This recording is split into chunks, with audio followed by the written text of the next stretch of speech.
नमस्कार। Closing call में आपका स्वागत है। आपके साथ मैं अभिषेक और मेरे साथ है मेरी सहयोगी डिम्पी कालरा। बाजार ने शुरुआत ठीक की थी, 20,100 के ऊपर हमने शुरुआती घंटे में कारोबार देखा, लेकिन उसके बाद उतार चढ़ाव वाला ही ट्रेड है। हालांकि दिन के दौरान 2-3 दफा ऐसा हुआ कि निफ्टी 20,100 के आसपास तक गया, लेकिन वहां पर सस्टेन करने में मुश्किल हो रही है। पिछले 2 दिन में जबरदस्त हमने रफ्तार देखी थी। आज वैसे भी थोड़ी सी जो प्रॉफिट टेकिंग है वो लाजमी है। निफ्टी बैंक की बात करें तो 170 अंक नीचे है और निफ्टी 20,100 के आसपास बिल्कुल वहां पर एक सपाट कारोबार हम होते हुए देख रहे हैं। एडवांस डिक्लाइन रेशियो बिल्कुल संतुलन बनाने की कोशिश है। करीब 1100 शेयर हैं हरे निशान में एनएसई पर, उसके मुकाबले 1119 शेयर लाल निशान में कर रहे हैं कारोबार। आज भी हम देख रहे हैं कि चुनिंदा ऑटो स्टॉक्स पूरे फ्लेवर में हैं। जेफरीज की अच्छी रिपोर्ट से आयशा चल्ला और हीरो मोटर की तेजी है लगातार बरकरार। कुछ कुछ ऐसे खेमे हैं बाजार में जहां पर आज हम जबरदस्त रौनक देख रहे हैं। उसमें इंश्योरेंस वाला भी सेक्टर है जहां पर जीआईसी आ रही और न्यू इंडिया एश्योरेंस पिछले 5 दिन से या फिर यूं कहें कि पिछले महीने भर से तहलका मचा कर रखा है इन स्टॉक्स ने। बाकी ऑयल एंड गैस में गेल चल रहा है, सरप्राइजिंग मूव है, 5-6% के आसपास की शानदार तेजी है। 52 हफ्ते की ऊंचाई पर यह शेयर ट्रेड कर रहा है। और इंडिया सीमेंट के साथ साथ हम देख रहे हैं कि मिड कैप के जो सीमेंट वाले स्टॉक्स हैं वहां पर आज हम अच्छी खासी स्ट्रेंथ देख रहे हैं। और बीएचईएल के शेयर में भी आज रौनक है 3.5% के आसपास की। लगातार हम देख रहे हैं कि ऑर्डर बुक अच्छी हो रही है और शेयर ये चल भी रहा है, 170 रुपए के ऊपर निकल गया है। सवाल ये कि आखिरी के घंटे में आपको ट्रेड के मौके कहां पर मिलेंगे। क्या ये जो बाजार में आज का मूव है थोड़ा सा सतर्क ट्रेड, पोल के नतीजे आज शाम को आएंगे, इसकी विवेचना, इसका विश्लेषण हम पूरा कल के सत्र में जरूर करेंगे। लेकिन उसके पहले भी निफ्टी को लेकर ट्रेड आपके लिए जरूर समझेंगे और आखिरी के घंटे में स्टॉक स्पेसिफिक आपके लिए मौके कहां पर बनेंगे ये भी अपने एक्सपर्ट से जानेंगे। लेकिन चूंकि आज एक्सपायरी है नवंबर सीरीज की, एक्सपायरी को लेकर किस तरह के आंकड़े बन रहे हैं, रोलओवर्स क्या इंडिकेट कर रहे हैं, ये बताने के लिए डिम्पी के पास चलेंगे। डिम्पी समझते हैं। डिम्पी बताइए क्या कह रहे हैं आंकड़े अभी तक। देखिए, एवरेज रोल ओवर के आसपास तो हम आ ही चुके हैं और लास्ट का 1-1.5 घंटे के अंदर हम इस एवरेज को भी क्रॉस कर जाएंगे। करीब इस समय 62% के आसपास का रोल ओवर निफ्टी पर और 72 से 73% का रोल ओवर बैंक निफ्टी पर तो हो चुका है। ये एक अच्छा साइन है। बाजार बिल्कुल जिसे नॉर्मल, जिसे कहते हैं ना, नॉर्मल डे है आज इसके लिए, मार्केट के लिए। कल एक्स्ट्रॉर्डनरी दिन था, परसों थोड़ा बहुत ठीक था, तो आज मार्केट के लिए नॉर्मल डे है। हमने एक पोल भी किया आपके लिए और आप देखेंगे तो 50% लोगों का ये मानना है कि 44,200 से 44,500 के बीच में इस बार की बैंक निफ्टी की कटान होगी, यानी कि एक्सपायरी होगी। अभी आप देखेंगे इसी रेंज मार्केट आपको चलता हुआ दिख रहा है। ये 1% के स्विंग के हिसाब से कॉलम्स क्रिएट किए गए हैं। आते जरा निफ्टी वाला पोल भी दिखाइए। निफ्टी के अंदर 20,000 से लेकर 20,200 के बीच में कटान हो सकती है। एक्चुअली क्या ना, मार्केट को एक रिदम चाहिए था, वो rhythm already 1 day before market के पास रहा है। आज शुरुआत में एक अटैम्प्ट हुई थी, लेकिन वो अटैम्प्ट फिर से दायरे में फंस के रह गई है। यहाँ पर भी 50% हिस्सा वही देख पा रहे हैं जो 20,000 से 20,200 है, यानी कि पोल अब तक बिल्कुल करेक्ट आपके लिए ये चलता हुआ दिख रहा है। एक और चीज़ मेरे को नोटिस करानी है, इस बार के जो कंजम्पशन शेयर है ना एफएमसीजी वाले, उनमें ना तो रोल ओवर अच्छा है ना ही प्राइस एक्शन बहुत अच्छा है। तो इसलिए अगली सीरीज़ के लिए ये कंजम्पशन वाले शेयर आप ज़रूर नोटिस करके रखिएगा। इसके बारे में हम अभी गुरांग सर हमारे साथ जुड़ेंगे, उनसे हम ज़रा पता करेंगे।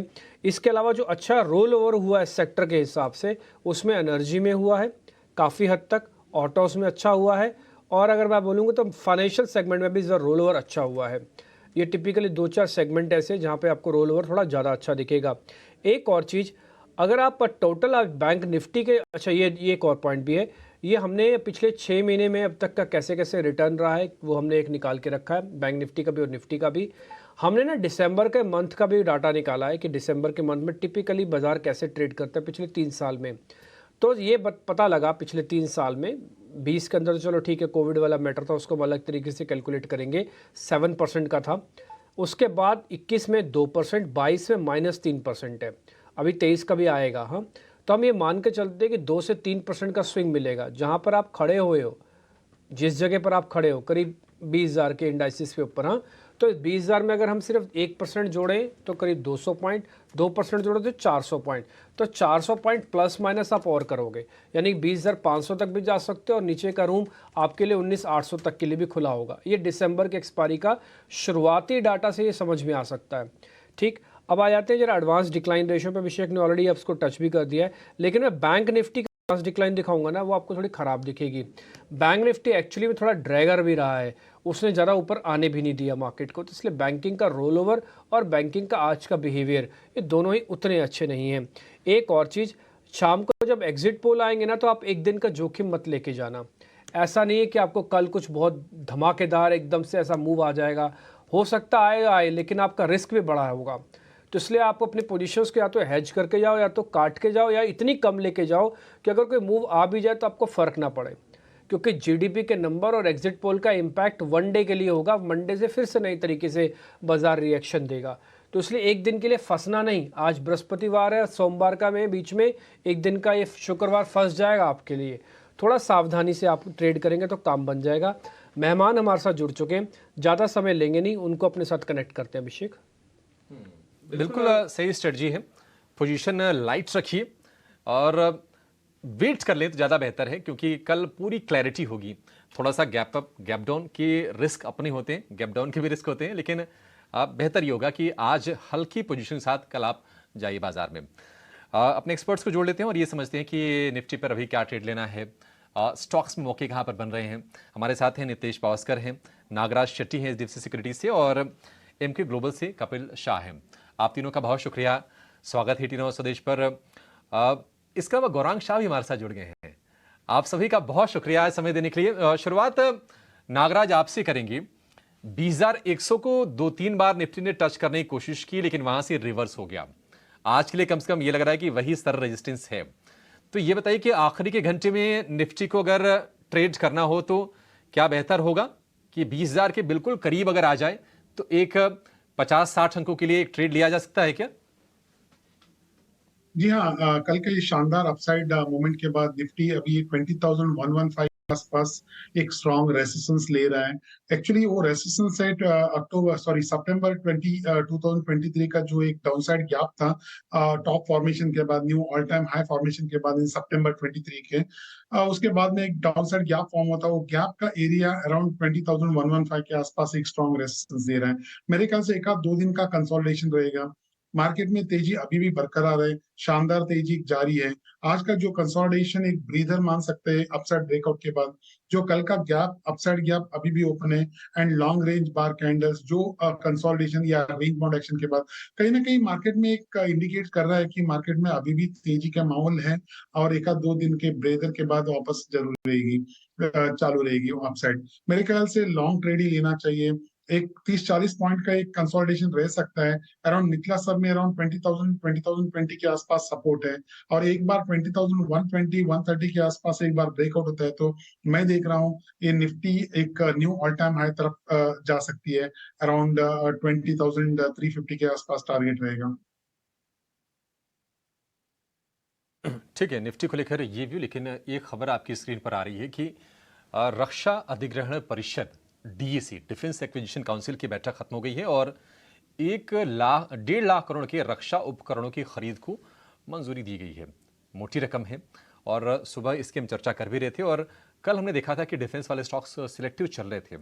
एचएएल में अच्छी तेजी थी, कोचिन शिपयार्ड का शेयर चल रहा था। फिर से इन सारे के सारे शेयरों को चेक करेंगे, क्योंकि इन्हीं कंपनियों के लिए मौके बनेंगे, क्योंकि सरकार का पूरा फोकस है कि मेक इन इंडिया को, आत्मनिर्भर भारत को बढ़ावा दिया जाए। तो एक काम करते हैं, पहले इस खबर पर अपने संवाददाता समझ लेते हैं कि क्या डिटेल्स हैं। प्रकाश प्रियदर्शी हमारे साथ जुड़ गए हैं। प्रकाश, बताइए क्या कोई जानकारी निकल के आई आपके पास?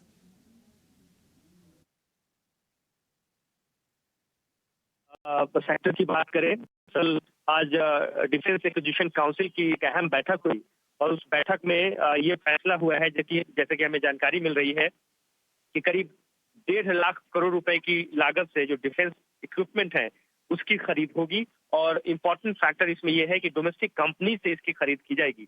अगर आप इन डिटेल्स पर नजर डालें तो करीब 97 जो तेजस फाइटर जेट्स है उसकी खरीद को डीएसी ने अप्रूव किया है, और साथ ही साथ करीब 156 प्रचंड हेलीकॉप्टर जो है, काफी एडवांस हेलीकॉप्टर है, उसकी भी खरीद को मंजूरी दी गई है। साथ ही साथ अगर आप देखें तो जो एयरक्राफ्ट है उसमें उसकी मैन्युफैक्चरिंग देश के अंदर ही होगी, और उसके लिए अलग से 40,000 करोड़ रुपए की मंजूरी दी गई है। इसके अलावा एक और प्रस्ताव था काउंसिल के सामने, वो ये था Su-30 MKIs के अपग्रेडेशन से संबंधित। इस प्रस्ताव को भी मंजूर कर लिया गया है कि Su-30 MKIs को अपग्रेड किया जाएगा। ये काफी इंपॉर्टेंट डेवलपमेंट है डिफेंस सेक्टर के लिए, और भारत सिर्फ डिफेंस इक्विपमेंट के इंपोर्ट को ही कम नहीं करना चाहता है, बल्कि एक एक्सपोर्ट हब भी बनना चाहता है, और उसी दिशा में ये कदम उठाए गए हैं। जी शुक्रिया प्रकाश, बहुत ही टाइमली ये जानकारी हमारे दर्शकों तक पहुंचाने के लिए। और हम देख रहे हैं कि डिफेंस रिलेटेड जो भी स्टॉक्स हैं, एचएएल जो कि बड़ा बेनिफिशियरी होगा, 97 तेजस लड़ाकू विमानों की खरीद को मंजूरी मिली है और एचएएल वो बनाता है। 3.5% की तेजी है, रिकॉर्ड ऊंचाई पर एचएएल का शेयर। आप देखिए एस्ट्रा माइक्रो, अब ये शेयर आपको चलता हुआ दिखेगा। अब कल हमने कोचिन शिपयार्ड में मूव देखे थे, मिश्र धातु में थोड़ी थोड़ी बाइंग हम यहाँ पर भी देख रहे हैं। इस पर आपसे एक व्यू चाहेंगे गौरांग सर। डिफेंस स्टॉक्स देखिए, मतलब लोगों को बहुत कमाई कराई है और लोगों ने कमाई करके एक दौर की प्रॉफिट बुकिंग भी की, फिर से ये शेयर चल रहे हैं। हालांकि पिछली बार जो रफ्तार थी कि एक दिन में 6%, 7%, 8% चलते थे, अब थोड़ी सी रफ्तार धीमी जरूर हुई क्योंकि थोड़ा सा बेस अब इनका हेवी हो गया है। आप ये बताइए कि अब ये चूंकि पॉजिटिव खबर है, क्या नई खरीद करनी है डिफेंस स्टॉक्स में? अगर हाँ तो आपके फेवरेट कौन से हैं? धन्यवाद अभिषेक आपका, और आप सभी को शुभ दिन हमारे तरफ से। तो रक्षा क्षेत्र को लेकर के हमने हमारी चैनल 18 नाउ स्वदेश पर कई बार टिप्पणी करी है और हमने ये भी जताया है कि ये महज केवल 3 महीने, 6 महीने या साल भर की रफ्तार नहीं है अभिषेक, ये आने वाले कई सालों की रफ्तार है। और जिस मात्रा में हम निर्भर थे इंपोर्ट्स को लेकर के, हमारे चारों बलों को, चाहे वो थल सेना हो, वायुसेना हो, नौसेना हो या फिर सीमा सुरक्षा बल हो, काफी मात्रा में हम निर्भर थे। और पिछले मेरे ख्याल से 3 या 4 साल पहले सरकार ने make in India, made in India, FDI in defence, vocal for local की जो भी योजनाएं जमीनी स्तर पर लागू की है, उसका सीधा सीधा सकारात्मक सा प्रभाव जो है वो सभी कंपनियों पर पड़ा है, चाहे वो सरकारी कंपनी हो या फिर निजी क्षेत्र की कंपनियां जो हिस्सा ले रही इसमें।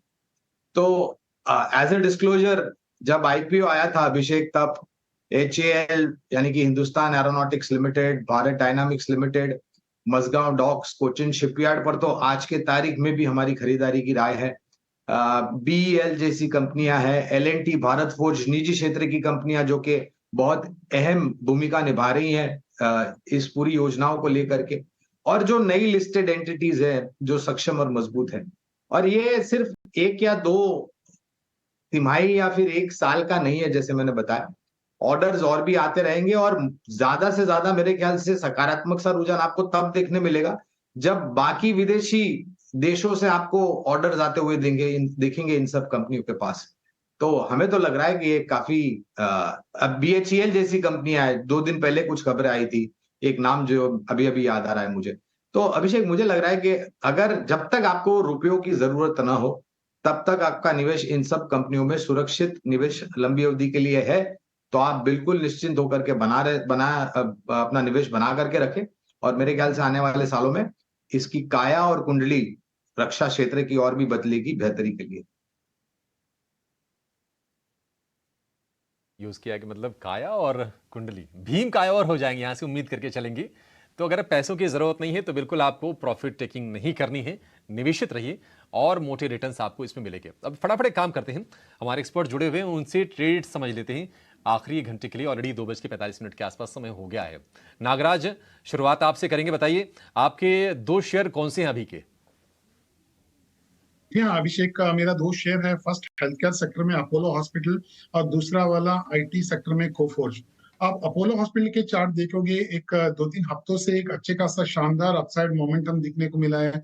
डेली चार्ट में जो हायर टॉप्स हायर बॉटम्स है, long range bull candle formation है with the rise in volume, कहीं ना कहीं इंडिकेट करता है कि एक बड़ी तेजी की ओर स्टॉक एक अग्रसर हो रहा है। एक रिसेंट छोटा सा एक डाउनवर्ड करेक्शन के बाद आज के एक अच्छा खासा अपसाइड मोमेंटम दिखने को मिला है और अराउंड 5545 के आसपास ट्रेड हो रहा है।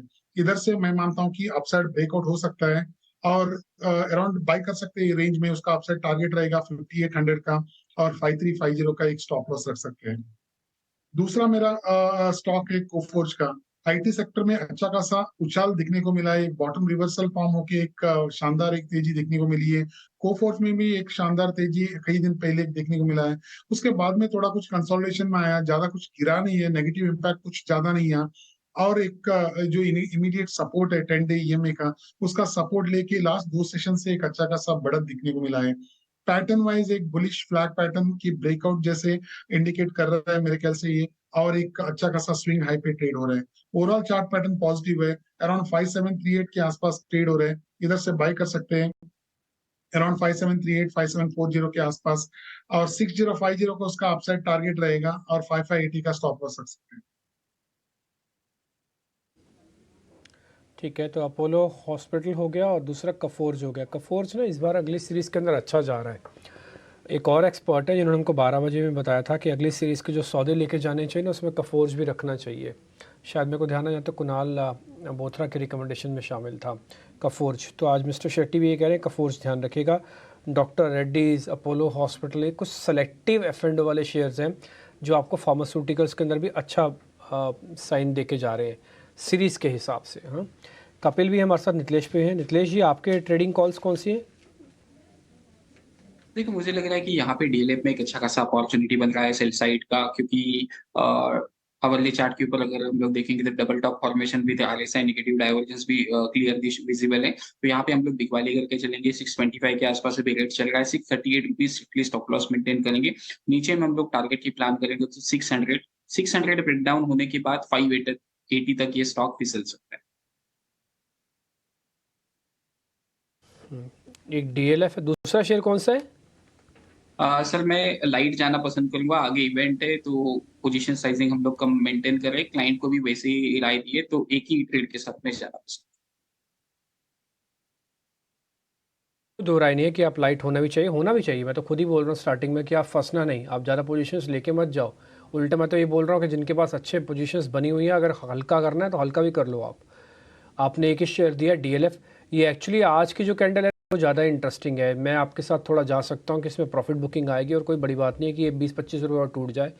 600 पे इसका ट्रेंड रिवर्सल हो जाएगा अगर ये 600 के भी नीचे चला गया तो। टिल 600 तक ये टेस्ट करने के लिए जा सकता है, इसलिए सर का टारगेट है 600। कोई भी आदमी जिसको टेक्निकल्स थोड़ा भी आता है ना, डेली चार्ट पे डालेगा, उसको सब समझ में आएगा क्यों ये लेवल्स दे रहे हैं सर, और क्यों इसका स्टॉप लॉस दिया है 638 का। 638 पे ये जो भी आज का फॉल है ना, ये सारा का सारा कैप्चर हो जाएगा, ये फिर से अपने बुल रन में तेज हो जाएगा। इसलिए छोटा स्टॉप लॉस है, टारगेट बड़ा है, डीएलएफ पे जाया जा सकता है। कपिल जी, आपके ट्रेड?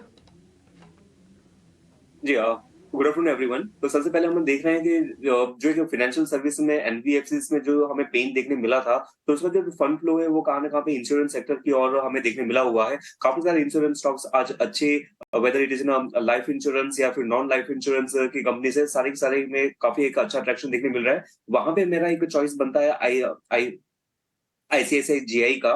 तो आईसीआईसीआई का मंथली टाइम फ्रेम से लेके डेली टाइम फ्रेम तक मैं देख रहा हूँ, तो सारे के सारे एक ही टोन में आवाज दे रहे हैं कि एक बुलिश फॉर्मेशन यहाँ पे बन रहा है। और डेली चार्ट पे थोड़ा सा कुछ दिनों का करेक्शन के बाद में आज फिर से स्टॉक में रुझान ऊपर की ओर आ रहा है। 2.5% ऑलरेडी अप है। तो मुझे लग रहा है कि यहाँ से स्टॉक का एक अपसाइड मोमेंटम देखने मिलना चाहिए, क्योंकि जो भी रिटेस्ट हुआ था वो एक काफी अच्छे सपोर्ट लेवल पे ही हुआ था। मूविंग एवरेज का सपोर्ट लिया हुआ है, पैटर्न वाइज एक फ्लैट पैटर्न बनाई हुई है जो जिसका इम्प्लीकेशन बुलिश होता है। तो यहाँ पे 1475780 के रेंज में बाय का व्यू बनता है। 1430 का स्टॉप लॉस रहेगा, और ऊपर में 1580 का हमें अपसाइड पोटेंशियल देखने मिल सकता है। तो ये पहला कॉल है। दूसरा कॉल, जैसे ही नागराज जी ने बताया था कि आईटी सेक्टर का पूरा स्ट्रक्चर जिस हिसाब से डेवलप हो रहा है, तो मैं उनके साथ एग्री करता हूँ। और मेरा दूसरा एक स्टॉक जो है वो आईटी सेक्टर से ही है, that is in FSL. Second tier stock है, लेकिन एफएसएल का एक राउंडिंग बॉटम का एक ब्रेकआउट हमें देखने मिला हुआ है, और यहाँ से मुझे लगता है कि और भी एक अपसाइड मोमेंटम ऊपर में चेस होनी चाहिए। फिलहाल स्टॉक 179 के यहाँ पे चल रहा है। स्टॉप लॉस इसका 175 का रहेगा, और ऊपर में अपसाइड पोटेंशियल हमें 190 तक के देखने मिल सकते हैं। आपकी जो एफएसएल वाली स्टॉक है ना सर, ये मेरे को बहुत पसंद आया। ये आपका बिल्कुल ठीक लग रहा है मेरे को। और मैं एक बार बताऊँ, डेली चार्ट पे ना इसका 170 के ऊपर का ब्रेकआउट है टिपिकली। सर, ये आज ही आपने नोटिस किया है क्या ये शेयर, या आपने अपने कल से देख रहे थे कपिल जी? इसको आज आपने आज ही देखा है क्या इस शेयर को? काफी दिनों से ये ट्रैक में था, और बेसिकली हम वही करते हैं कि स्टॉक का जो ऑन द वर्ज जो ब्रेकआउट होते हैं वहां पे हम अपनी एक अलर्ट डाल के रखते हैं, और जैसे ही उसका एक ब्रेकआउट आता है तो वी गेट इन्फॉर्म्ड, हाँ यहाँ पे एक ब्रेकआउट आ रहा है। तो कल से ही ये स्टॉक रडार में रहा हुआ है, क्योंकि कल इसने, जैसे कि आपने बताया, 170 का 172 का इसका रेजिस्टेंस था, तो आज हमें क्रॉस करके हुए देखने मिला, सस्टेन भी देखने मिल रही है। तो लग रहा है कि यहाँ से और कंटिन्यू करेगा ऊपर। ये डन। ये इंटरेस्टिंग प्ले है और दूसरा ये मेरे को लग रहा है सीरीज़ के ना आसपास अगर कोई शेयर इस तरह से ब्रेकआउट पे करे अगले सीरीज़ के अंदर चला भी जाए तो इंटरेस्टिंग प्ले देता है। एफएसएल जरूर ध्यान रखने वाला शेयर है। 190 का टारगेट अच्छे से नोट कर लीजिए, 175 का स्टॉप लॉस है। कुछ शेयर के बारे में ना आपको वापस से हम दोहराते हैं, बताते हैं, उसकी वजह सिर्फ साफ होती है कि आप इसको थोड़ा ज़्यादा गंभीरता से लें और अपने वित्तीय सलाहकारों से भी जरूर पूछें। आपके शेयर हो गए Coforge, Apollo hospital buy, DLF short, ICICI Lombard buy, FSL buy. कुल मिला के 5 सेट हैं और एक शेयर इसमें से शॉर्ट है। ऑप्शंस का सौदा भी कंप्लीट कर लेते हैं। हमारे साथ आदित्य अरोड़ा जुड़ रहे हैं, एक ऑप्शंस का ट्रेड भी आपको बता देंगे। आइए करते हैं उनका स्वागत।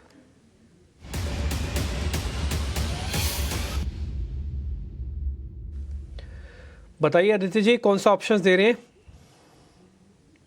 देखिए डिम्पी जी मैंने वही स्टॉक चुना है जो आज हम काफी चर्चा कर रहे थे सुबह के शो में कि सीमेंट सेक्टर में अच्छा बिल्डअप दिख रहा है, लॉन्ग पोजीशंस दिख रही है, तो मोमेंटम भी अभी बन रहा है।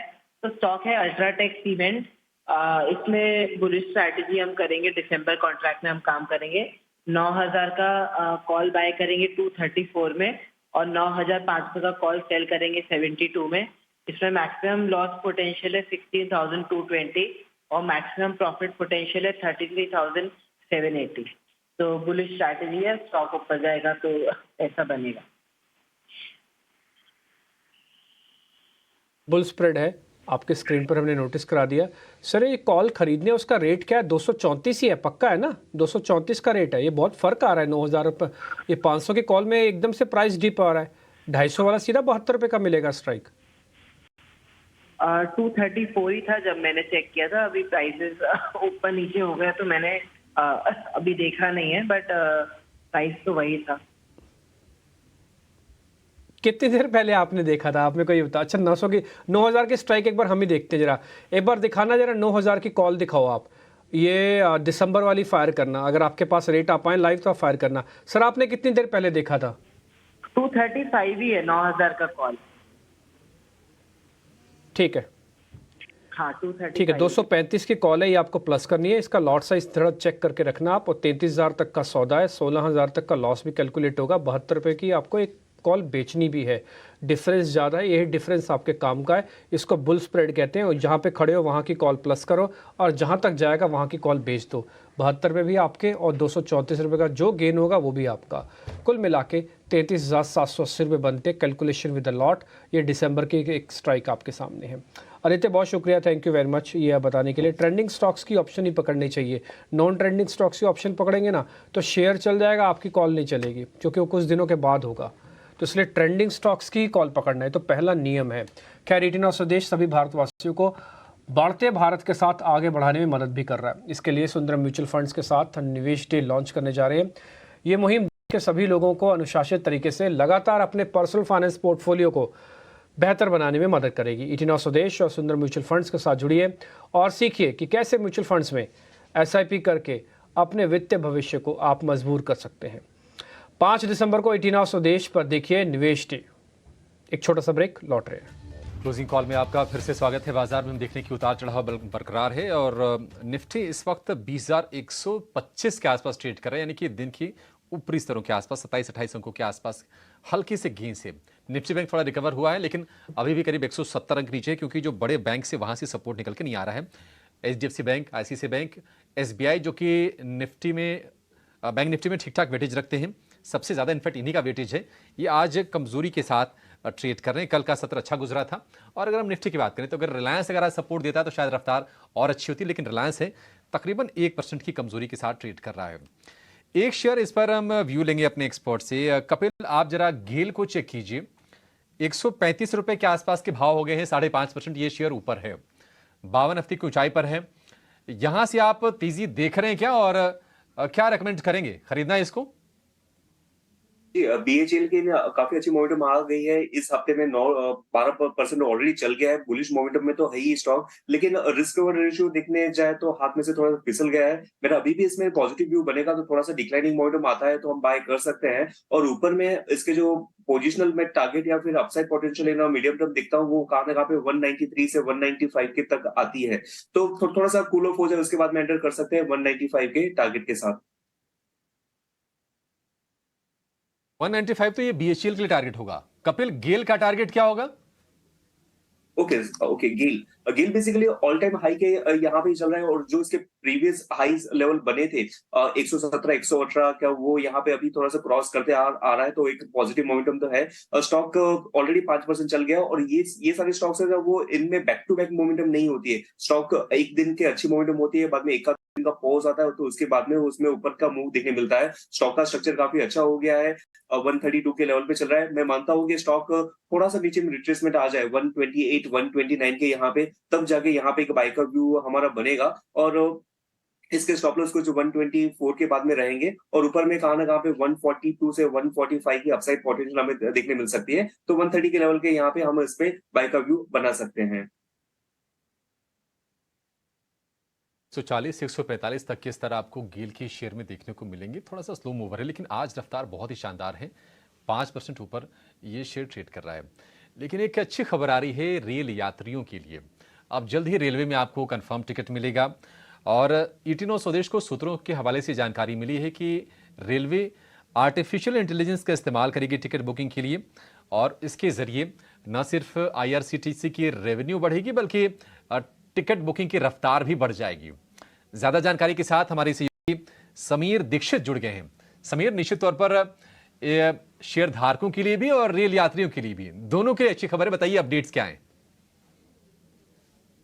आईआरसीटीसी की मौजूदा टिकटिंग कैपेसिटी को बढ़ाने के लिए और रेल मुसाफिरों को ज़्यादा सुविधा देने के मकसद से सरकार अब ऑनलाइन रिजर्वेशन टिकट बुकिंग में आर्टिफिशियल इंटेलिजेंस का इस्तेमाल करने जा रही है। सूत्रों की माने तो रेल मंत्रालय ने इस आर्टिफिशियल इंटेलिजेंस का इस्तेमाल बतौर पायलट प्रोजेक्ट किया भी है। छोटे डिस्टेंस या शॉर्ट रूट पर, जैसे दिल्ली जयपुर, दिल्ली मेरठ, चंडीगढ़, ऐसे रूट पे आर्टिफिशियल इंटेलिजेंस का इस्तेमाल किया गया है। हुआ ये है कि आर्टिफिशियल इंटेलिजेंस की मदद से ये देखा गया है कि किसी भी रिजर्व्ड ट्रेन में चार्ट बनने के बाद, जो रिजर्व्ड चार्ट बनता है उसके बावजूद भी कई सीट खाली रहती हैं, और उन सीट को इस आर्टिफिशियल इंटेलिजेंस की मदद से उसको चिन्हित किया जा सकेगा और उसको फिर डिस्प्ले भी किया जा सकेगा, और ऐसी जो वैकेंट सीट या खाली सीट हैं उनको पैसेंजर बुक आएगा ऑनलाइन टिकटिंग के माध्यम से। तो आर्टिफिशियल इंटेलिजेंस के जरिए सरकार ये कोशिश करेगी या ये देखेगी कि किसी भी डिस्टेंस पर चार्ट प्रिपेयर होने के बावजूद भी कितनी बर्थ खाली हैं, और उनको फिर से रिजर्व्ड टिकटिंग के लिए उनको खोला जाएगा। तो इसका पायलट प्रोजेक्ट सरकार पहले ही कर चुकी है, रेल मंत्रालय ने पायलट प्रोजेक्ट किया है जिसके नतीजे काफ़ी बेहतर रहे हैं, और अब रेल मंत्रालय आईआरसीटीसी आर्टिफिशियल इंटेलिजेंस के इस्तेमाल को बड़े पैमाने पर करने जा रहा है। इसके लिए बाकायदा तैयारी भी कर ली गई है। सूत्रों की माने तो आर्टिफिशियल इंटेलिजेंस को पूरे रेलवे नेटवर्क में इस्तेमाल किया जाएगा ताकि आईआरसीटीसी की टिकटिंग कैपेसिटी बढ़े, रेवेन्यू ज़्यादा बढ़े, और मुसाफिरों को भी जो सीट है उनकी अवेलेबिलिटी को बढ़ाया जा सके। अभी अगर हम देखें तो आईआरसीटीसी रोजाना तकरीबन 12 लाख टिकट बुक करता है, और इसको कोशिश ये कर रहा है कि आने वाले 2 से 3 साल में इन आंकड़ों को, रोजाना जो 12 लाख टिकटिंग है, इसको बढ़ा करके 13 या 14 लाख के पार पहुंचाया जा सके।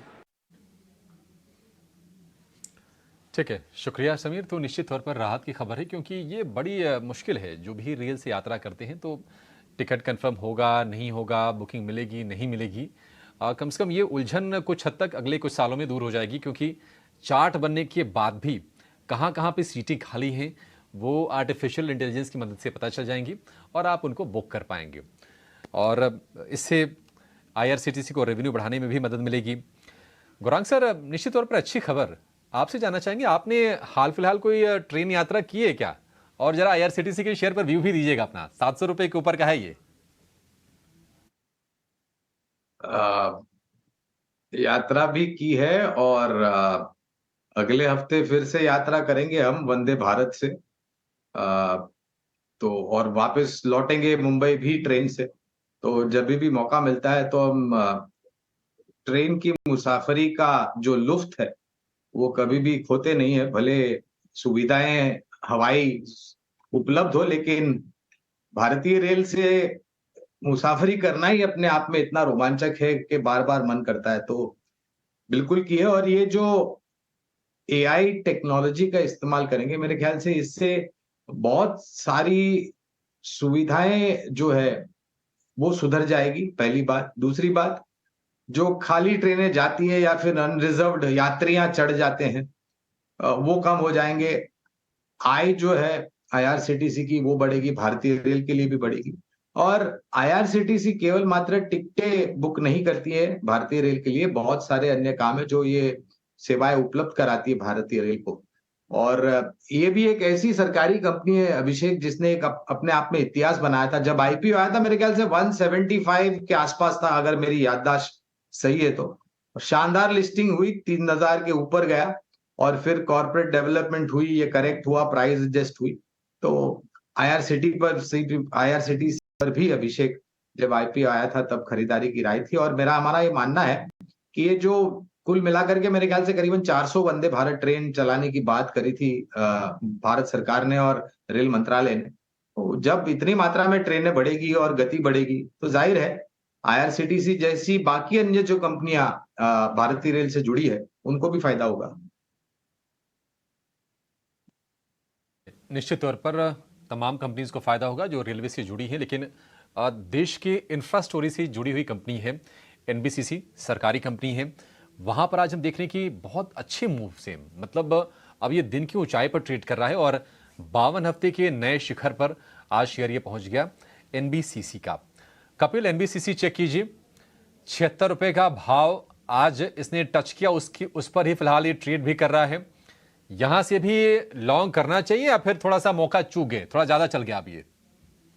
जी, इसी हफ्ते में ये स्टॉक 18% ऑलरेडी मूव कर गया है। लेकिन हाँ, बेशक हम एक चीज को पॉइंट आउट कर पाएंगे कि यहाँ पे जो इसका स्ट्रक्चरल चेंज है वो आ रहा है। 52 वीक के हाई पे तो है ही, लेकिन जो उसने लास्ट टाइम की जो टॉप बनाए थे 2019 में, तो 2019 में जहां से उसने स्ट्रॉन्ग सेलिंग प्रेशर फेस किया होता उसके ऊपर भी आ गया है। तो आपके जो मेजर सप्लाई जोन्स है तो स्टॉक ने इसको सरपास कर दिया हुआ है। तो स्टॉक ऑफकोर्स एक स्ट्रक्चर इसका पॉजिटिव हो गया है। अभी थोड़े से लो टाइम फ्रेम पे देखते हैं तो हाँ, पिछले 3 दिनों में स्टॉक 64 से 76 रुपीज बढ़ गया है। काफी अच्छा मूव हमें देखने मिल गया है। तो थोड़ा सा क्योंकि अभी स्ट्रक्चर अच्छा हो गया है तो we have to focus on the support, कि जब भी वो स्टॉक सपोर्ट लेवल के यहाँ पे आता है और थोड़ा सा पॉजिटिव साइन हमें देखने मिले तो वहां पे बाय का व्यू बना सकते हैं। अदरवाइज मोमेंटम चेस करते जाते हैं 18-20% स्टॉक को बढ़ने के बाद में, तो रिस्क और रेशियो कहां ना कहां क्लोज हो जाता है, या फिर करंट लेवल में बाय करना होता है तो एक मॉडरेट पोजीशन के साथ कर सकते हैं। स्टॉक का मुझे सपोर्ट लेवल काफी अच्छा कुछ 70 रुपए से लेके 72 के रेंज में मुझे देखने मिल रहा है। तो थोड़ा सा कूल ऑफ हो जाए 70-72 के रेंज में तो ऑफकोर्स वहां पे एक बाय बन सकता है। और ऊपर में जो उसके टारगेट की अपसाइड पोटेंशियल में देख रहा हूँ ऑन अ ब्रॉडर स्केल पे, तो कहां ना कहां पे 90 से लेके 92 की तक हमें देखने मिल सकती है। सीसी को लेकर ये व्यू, लेकिन बाजार के लिए एक और ट्रिगर कल बनेगा जब ऑटो बिक्री के आंकड़े आएंगे नवंबर महीने के। हालांकि संकेत मिल गए कि अच्छे आंकड़े आएंगे। एक तो त्यौहार चल रहे थे, त्योहारों पर अलग अलग कंपनीज ने अपने अपने आंकड़े जारी कर दिए। फाडा जो कि डीलर्स का संगठन है, वहां से रियल पिक्चर मिल जाती है कि कितनी ऑफटेक हो रही है गाड़ियों की। वहां से भी आंकड़े बहुत अच्छे आए, पिछले साल के मुकाबले तकरीबन 20% के आसपास की ग्रोथ दर्ज की गई त्योहारों में। लेकिन अलग अलग कंपनीज को लेकर क्या अनुमान है commercial vehicle, passenger vehicle, two wheeler, tractor segment में, ये बताने के लिए हमारी सहयोगी सृष्टि शर्मा जुड़ गई हैं। सृष्टि, बताइए, उम्मीद करके चले, नंबर्स तो अच्छी आने चाहिए। इस बार भी उम्मीदें अच्छी ही हैं ऑटो बिक्री को लेकर, और खास तौर से टू व्हीलर सेगमेंट में ज़बरदस्त प्रदर्शन देखने को मिला है क्योंकि त्योहारी सीज़न का पूरा सपोर्ट मिला है अक्रॉस द रीजन। सभी क्षेत्र जहां पे डिमांड काफ़ी सुस्त थी, ये त्योहारी सीज़न खास तौर से दीपावली में उसमें एक बढ़त देखने को मिली है। और साथ ही साथ अगर हम पैसेंजर व्हीकल और टू व्हीलर की तुलना करें तो जो ये 67 डे का पीरियड था त्योहारी सीज़न का, अगर साल दर साल देखें तो टू व्हीलर सेल्स में करीब 18% की ग्रोथ देखने को मिली है, वहीं पैसेंजर व्हीकल में 8% की ग्रोथ हमने देखी है। तो दोनों ही सेगमेंट्स ने अच्छा प्रदर्शन किया है, पर आप देखेंगे कि पैसेंजर व्हीकल में जो ग्रोथ है वो लगभग दुगनी रही है त्योहारी सीजन के चलते। अब कुछ बड़े ट्रेंड्स आपको बता दें तो टू व्हीलर सेगमेंट में हम उम्मीद कर रहे हैं कि यहाँ पे जो सिर्फ फेस्टिव का ही नहीं, कई सारे डीलर्स ये भी हाईलाइट कर रहे हैं कि त्योहारी खत्म होने के बाद जो है ये डिमांड में इंप्रूवमेंट देखने को मिला है। और साथ ही साथ अगर हम देखें टू व्हीलर सेगमेंट में तो Hero MotoCorp, Bajaj auto, TVS, Eicher, इन सभी में हम उम्मीद कर रहे हैं कि डबल डिजिट ग्रोथ रहेगी। साल दर साल अगर देखें तो Hero MotoCorp, Bajaj auto, TVS में लगभग 30% ग्रोथ की हम उम्मीद लगा के चल रहे हैं। इसके अलावा पैसेंजर व्हीकल सेगमेंट में आते हैं तो यहाँ पे डिमांड में कोई कमी अभी तक तो नहीं देखने को मिली है, पर कई सारे डीलर्स का मानना है कि जैसे हम नए साल में जाएंगे थोड़ा सा सुस्ती हम ज़रूर देख सकते हैं। पर फिलहाल नवंबर के लिए जो SUVs की सेल है वो काफ़ी अच्छी रही है, वहीं जो एंट्री लेवल कार्स हैं उनमें डिस्काउंट बढ़ते हुए नजर आए हैं। पर अगर आंकड़ों की बात करें तो महीने दर महीने हम M&M में करीब 9% की बिक्री की गिरावट की उम्मीद कर रहे हैं। वहीं टाटा मोटर्स पैसेंजर व्हीकल के नंबर लगभग फ्लैट रह सकते हैं, वहीं मारुति सुजुकी में लगभग 11% की हमें गिरावट की उम्मीद है। अगर हम कमर्शियल व्हीकल सेगमेंट पे बात करें तो यहाँ पे जनवरी से कुछ फ्रेट रेट्स बढ़ने वाले हैं। इसके एंटिसिपेशन में, इसकी उम्मीद में जो डिमांड है वो आगे अच्छी रहेगी, बट बीते महीने में बहुत ज़्यादा उम्मीद नहीं लगा के आप चलें, क्योंकि तिमाही दर तिमाही सिंगल डिजिट डिक्लाइन की ही हम उम्मीद कर रहे हैं। और आखिरी में ट्रैक्टर डिवीजन में कुछ सब्सिडीज जो है वापस ले ली गई हैं, बहुत ज़्यादा पुश नहीं मिल रहा है, उससे थोड़ी सुस्त डिमांड इस बार देखने को मिली है, जहां पे M&M और एस्कॉर्ट्स दोनों में ही अगर महीने दर महीने देखें तो लगभग 30% की हम गिरावट की उम्मीद कर रहे हैं। तो सेगमेंट वाइज देखें तो टू व्हीलर सेगमेंट पे ही इस बार फिर से नजर रखनी होगी। ठीक है, शुक्रिया सृष्टि। तो अगर मासिक आधार पर देखेंगे तो आपको कमजोरी दिखेगी, लेकिन सालाना आधार पर दमदार बिक्री आंकड़ों की उम्मीद है। और आज हम कुछ शेयरों को चलते हुए दिख रहे हैं, हालांकि उनके अपने व्यक्तिगत ट्रिगर भी हम कहेंगे। जेफरीज की रिपोर्ट आई थी आयशर को लेकर, आयशर चल रहा है 2% के मूव से। हीरो मोटो में हम देख रहे हैं कि अब ये 7 साल की ऊंचाई पर ये शेयर पहुंच गया है, लगातार तेजी है, आज भी 2% के आसपास के मूव से, हालांकि ऊपरी स्तर से थोड़े थोड़े से नीचे ये शेयर जरूर आए हैं। इस पर भी एक व्यू लेंगे अपने एक्सपर्ट से, साथ ही BTST कॉल का भी इंतजार है अपने एक्सपर्ट्स की ओर से। लेकिन एक छोटा सा ब्रेक पर एक बार फिर आपका स्वागत है। एक बार हम पोल भी दिखा सकते हैं, अपना पोल जो हमने निफ्टी और बैंक निफ्टी का किया हुआ है, और उस पोल के जरिए आपको हमने हिंट भी कर दिया था कि आज मार्केट एक दायरे में रहेगा, रेंज में रहेगा। नीचे आ गया तो ऊपर चला जाएगा, ऊपर है तो नीचे भी ज़रूर जाएगा। और 50% एक्सपर्ट्स हमारे यही बात बता रहे थे कि 20,000 से 20,200 के बीच में रहेगा। आज का आप निफ्टी का हाई और लो चेक कर लो, आपको दिख जाएगा बाजार उसी के बीच में ही आज आपको ट्रेड करता हुआ दिख रहा है। आज का जो हाई है निफ्टी का वो 20,140 है, और आज का लो है वो 20,015 है, यानी कि उसी ब्रैकेट के अंदर है। सेम विद बैंक निफ्टी है। बैंक निफ्टी का पोल भी यही कहता है कि आप 44,200 से 500 के बीच में रहोगे, करीब करीब 300 बैंड का था। 50% एक्सपर्ट्स थे, ऑलमोस्ट उसी के बीच में चल रहे हैं। तो अभी हमारा पोल ऑलमोस्ट ठीक जाने को है, और सिर्फ 15 मिनट बाकी रह गए हैं। इस समय क्या होता है, अगर आप सौदे नहीं काटोगे ना तो सौदे अपने आप भी एल्गो काटेगा, थोड़ा एक जर्क आ सकता है, ध्यान रखिएगा। 20, 30, 50 पॉइंट मार्केट ऊपर नीचे करता है, जैसे थोड़ी देर पहले भी आपने देखा भी एकदम से निफ्टी ऊपर आ गया था। आगे बढ़ते हैं। एक शेयर मेरे को पता करना है, ये मैं इनसे नितलेश जी से पता करूँगा। नितलेश जी, एक शेयर लगाइए IFCI, मैं पिछले 2-3 दिन से नोटिस करवा रहा हूँ इस शेयर को, और मैं नोटिस इस वजह से करवाना चाहता हूँ, मेरे को मालूम है सर ये एक दिन में पैसे नहीं देगा, मेरे को ये भी मालूम है कि इसके अंदर थोड़ा समय लगेगा। जब सारी सरकारी कंपनीज के दिन बदल रहे हैं तो IFCI का क्या दोष, ये भी तो बदल सकता है, ये भी चल सकता है। प्राइस एक्शन कुछ कुछ होना शुरू हो गया है, एक महीने में 16%, 17% ऊपर है, दिखाइए एक साल भी। अब ये शेयर अपने 200 दिनों की एवरेज के ऊपर आ गया, वॉल्यूम थोड़ा एबनॉर्मल आने लग गया। क्या करना चाहिए सर, ये शेयर चलेगा और कितना चलेगा? मेरा अपना टारगेट करीब 40 रुपए का है सर। देखो इस स्टॉक में मंथली चार्ट के ऊपर अगर हम लोग देखेंगे तो एक बेस फॉर्मेशन एरिया है, लेकिन इसको मैं क्लोज देखना पसंद करूंगा 27.50 रुपए। 27.50 अगर ये निकाल लेता है तो यहाँ से एक अच्छा खासा मोमेंटम देखने को मिलेगा। फिर हमारा जो स्टॉप लॉस होगा वो 25 रुपए के आसपास हम लोग प्लान करेंगे। ऊपर में पहला टारगेट 35 और दूसरा टारगेट जो आप कह रहे हैं 40 के आसपास वो आ सकता है, क्योंकि काफी बड़ा बेस फॉर्मेशन बनने के बाद ये चीजें हो रही है। लेकिन क्वांटिटी का ध्यान रखना चाहिए, क्योंकि लास्ट लेग ऑफ रैली में चलने के लिए ये काउंटर हो सकता है, तो क्वांटिटी हमें कम रखनी चाहिए। 25 रुपए के स्टॉप लॉस के साथ 27.50 को काटेगा तो आप इसमें लॉन्ग साइड की पोजीशंस बना सकते हैं। ठीक है, एग्री सर। ये कंडीशन डल जाती है ना, पूरा मूड ही चौपट हो जाता है। लग रहा था कि आप सीधा सीधा बोल देंगे, लेकिन आप कह रहे हैं 27 के बाद चलेगा। हम आपके साथ ही जाएंगे सर, 27 के बाद ही शेयर को नोटिस करवाएंगे, और हमको लगता है 1-2 दिन बाद ही हम आपसे डिस्कशन भी करेंगे। सर अब 27 के ऊपर आ गया, बताइए क्या करना चाहिए। ये अपने वित्तीय सलाहकार से पूछ के करना, मेरे कहीं पे मत जाना, मेरे को थोड़ा कॉन्फिडेंस ज़्यादा है, इसलिए मैं बात रख रहा था। खैर आगे बढ़ते हैं। ये ऑयल मार्केटिंग कंपनीज काफ़ी अच्छे चली हैं अमूमन। गौरांग सर, चश्मा उतारिए नहीं सर, डाल रखिए, डाल के आप ज़्यादा अच्छे लगते हैं। गुरांग सर लीजिए चश्मा डाले रखिए, आप ज्यादा अच्छे लगते हैं। ये दूर का है क्या आपका चश्मा? लीजिए डाल दिया। हाँ, ज्यादा स्मार्ट लगते हैं सर। विंडो में दिखाओ ना, ये 4 विंडो क्यों बना रखी है? पूरी विंडो काटो, गुरांग जी को दिखाओ। पूरी विंडो दिखाओ गुरांग जी को। हम सबको क्यों दिखा रहे हो? हम सब काम के नहीं है। गुरांग जी को दिखाओ एक मुझे चश्मे के साथ। हाँ गुरांग सर, अब जरा ये भी बताओ, आपकी तस्वीर हम थोड़े बड़े फ्रेम में देख रहे हैं अब हम। ये ऑयल मार्केटिंग में और कितनी एनर्जी है? नवंबर में इन्होंने दिल खुश कर दिया, अभी और कितना चलेंगे? देखिए डिम्पी, जिस प्रकार से कच्चा तेल $90 के पार गया और फिर गिरावट आई और अब $80 के आसपास कामकाज कर रहा है ब्रेंट, नाइमैक्स मेरे ख्याल से $75-76 के आसपास, उसका एक सकारात्मक सा असर है। लेकिन दो चीजें हैं, अब खाड़ी में और गाजा पट्टी में क्या होगा, ये जो विराम मिला है 2-3 दिन का, और उसके बाद क्या होगा उस पर कुछ कहना मुश्किल है। दूसरी तरफ ओपेक प्लस जो है ऑर्गेनाइजेशन, उनकी मेरे ख्याल से आज कल में ही एक मीटिंग है जहां पर कच्चे तेल के उत्पादन को लेकर के अगर कुछ कटौती आ जाती है तो शायद कच्चे तेल के दाम में उबाल आ सकता है। हमारी कवरेज, ये बता दूं एज अ डिस्क्लोजर डिम्पी, तीनों ऑयल मार्केटिंग कंपनीज पर है, एचपीसीएल, बीपीसीएल और IOC. Dividend pay out ratio आप देखिए बहुत मजबूत, क्योंकि भारत सरकार सबसे बड़ी शेयर धारक है, तो डिविडेंड भारत सरकार को मिलेगा, आप शेयर धारक है, आपको भी मिलेगा।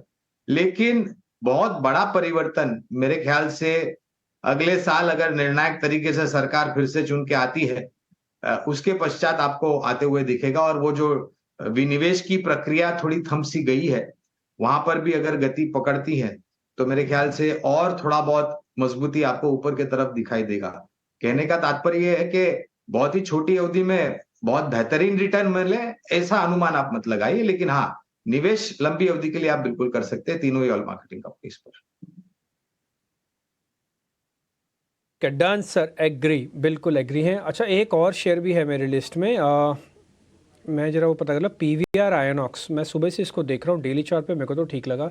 एक बार आप चेक करेंगे मिस्टर शेट्टी, पीवीआर आयनॉक्स नाम की कंपनी, और ये अगली सीरीज के लिए रखने लायक है, ठीक है? अच्छे पैसे देगी क्या सर? जी हाँ, आप पैसे अच्छे दे सकते हैं, अनुमान ऐसा मैं लगा रहा हूँ।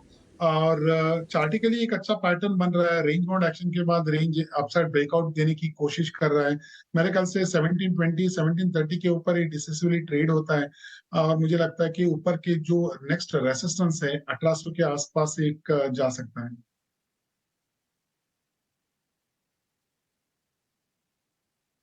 पीवीआर आइनॉक्स को लेकर ये व्यू। लेकिन आज हम देख रहे हैं कि इंश्योरेंस स्टॉक्स में अच्छी रौनक है।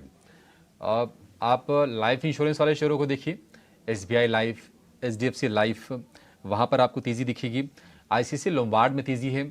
जनरल इंश्योरेंस की अगर सरकारी कंपनीज को देखेंगे तो जीआईसीआरई, न्यू इंडिया एश्योरेंस, ये धमाकेदार रफ्तार दिखा रहे हैं। और ट्रिगर्स ये हैं कि एक तो इंश्योरेंस के प्रीमियम बढ़े हैं, उसका फ़ायदा मिल रहा है, और दूसरा राज्य सरकारों को ये आदेश भी गए हैं केंद्र सरकार की तरफ से कि जो सड़क पर बिना बीमा वाले जो वाहन चल रहे हैं उन पर नकेल कसी जाए और ये सुनिश्चित किया जाए कि वो बिना इंश्योरेंस के ना चलें। तो ये डबल कह सकते हैं कि ट्रिगर है इन स्टॉक्स के लिए, और ये शेयर चल रहे हैं। अगर इंश्योरेंस पे अगर कुछ चूज करना हो कपिल, तो आपको क्या सही लग रहा है? ये इस लेवल से भी कहाँ लॉन्ग के पोजीशन बनाए जा सकते हैं अभी? हमारा आज का पिक भी आईसीआईसीआई जीआई की बेसिस पे रहा था, और जो आपने ट्रिगर्स बताए हुए थे वो भी मेरे कान का बैक ऑफ माइंड में थे, और उसके बेसिस पे ही आईसीआईसीआई जीआई का हमारा एक निष्कर्ष निकला हुआ था। तो ऑफ कोर्स तो सबसे पहले बैट तो आईसीआईसीआई जीआई की रहेगी, और जो हमने लेवल्स बताए थे ऊपर में कुछ 1560 1580 का अपसाइड पोटेंशियल हो सकता है। नॉन लाइफ इंश्योरेंस में ये स्टॉक अच्छा लग रहा है। दूसरा, जो लाइफ इंश्योरेंस में आप देखते हैं तो एसबीआई लाइफ का जो स्ट्रक्चर है उसके जो डाउनसाइड मोमेंटम होती है वो काफी लिमिटेड होती है as compare to other stocks, और स्ट्रक्चर वाइज एसबीआई लाइफ काफी अच्छा है। और जो मोमेंटम प्ले हम यहाँ पे देख रहे हैं, तो मुझे यहाँ पे आईसीआईसीआई प्रूडेंशियल का जो स्टॉक है उसमें काफी अच्छा एक रिट्रेसमेंट आया था, 200 एमओई उस पे सपोर्ट लिया हुआ था, और आज भी एक पॉजिटिव मोमेंटम की और मुझे देखने मिल रहा है। तो कुल मिला के काफी सारे स्टॉक्स में एक पॉजिटिव ट्रैक्शन हमें देखने मिल रहा है, और वहां पे हमें अच्छी खासी अपसाइड मोमेंटम देखने मिल सकती है। तो आईसीआईसीआई जीआई जो लेवल हमने देखा था उसके बेसिस पे हम ट्रेड कर सकते हैं। आईसीआईसीआई प्रूडेंशियल 562 के लेवल के यहाँ पे चल रहा है, तो इसका जो पिछले 4-5 दिनों का जो बेस बना हुआ था 545 रिस्क और रेशियो काफी फेवरेबल है, तो वहां पे हम स्टॉप लॉस मेंटेन कर सकते हैं। और ऊपर में आईसीआईसीआई प्रूडेंशियल का जो मुझे रेजिस्टेंस दिख रहा है इमीडिएटली वो कहाँ ना कहाँ पे 605 से 610 का देखने मिल रहा है, तो वहां पे मोमेंटम कंटिन्यू रहनी चाहिए।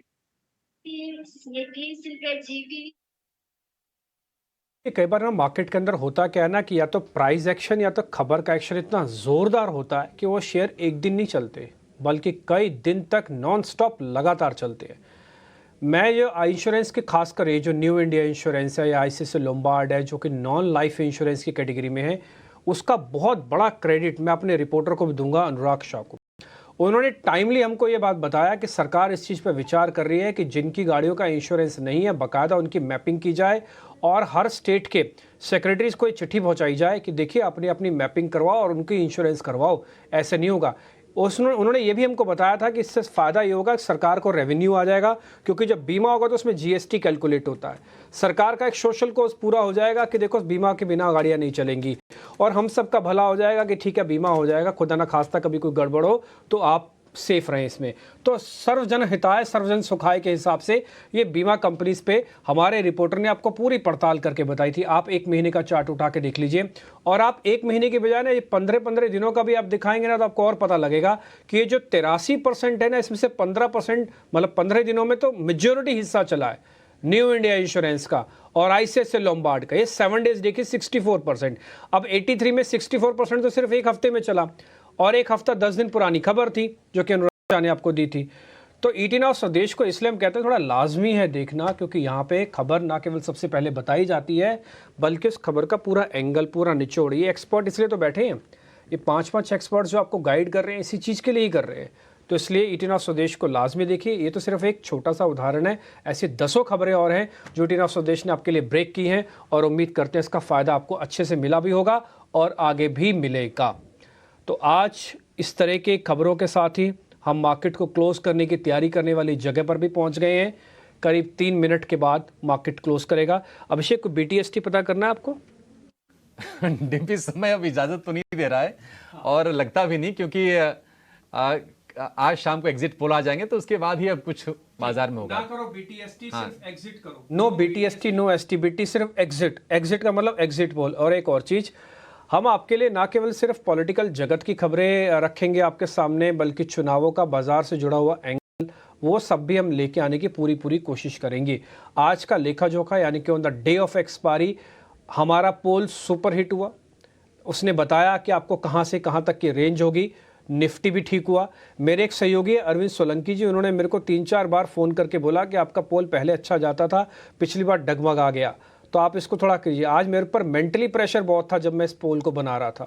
मैंने 5 की जगह 6 एक्सपर्ट से बातचीत करने पर सुनिश्चित कर लिया कि भाई पोल बिल्कुल ठीक से जाए। और आज आपको कितनी ज़बरदस्त गाइडेंस मिली ये हमको भी समझ में आ रहा था कि बड़ा मुश्किल है समझना, लेकिन उसके बावजूद भी हमारे एक्सपर्ट्स ने भरोसा दिला के आपको बताया कि किस रेंज में कटान होने जा रही है।